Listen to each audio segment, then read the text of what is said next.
Good afternoon, Dodgeland. This is Todd Greco, District Administrator, bringing you this week's school finance lesson as I promised last week during my first video. This week, I wanted to talk about referendums in particular and how they've become essential in school finance here in Wisconsin over the last several years. Decades of policy decisions in Madison have kind of led us to where we are today. Historically, the state of Wisconsin would put money into the pot, and then the balance would be covered by local property taxpayers. Over the years, the balance of that equation has shifted more towards the local property taxpayers, and less money is being put in by the state of Wisconsin.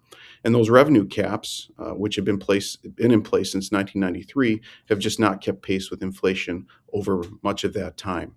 The better part of the last 20 years in particular have not been able to keep pace with just the inflationary pressures that come year in and year out. And in fact, since 1993, 87% of Wisconsin school districts have gone to their voters to ask to exceed the revenue caps, and almost 2 out of every 3 of those districts have been successful and passed ballot measures to exceed the revenue cap.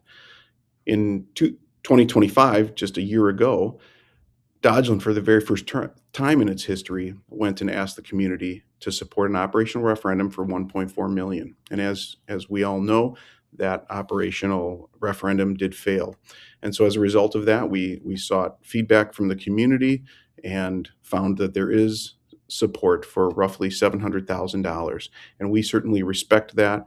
We understand the fiscal pressures that everybody's under, and fiscal responsibility is something that's extremely important to us here in Dodgeland, and it is a value of our overall community, and we want to work within those constraints as well. And so with that, it is a last resort for us to ask the community to support schools through exceeding our revenue cap, but we certainly believe in the value of education that we bring and want to make sure that our students are set up for success, not only now, but long into the future. Because when schools thrive, obviously our communities thrive as well. That's all I have for you today.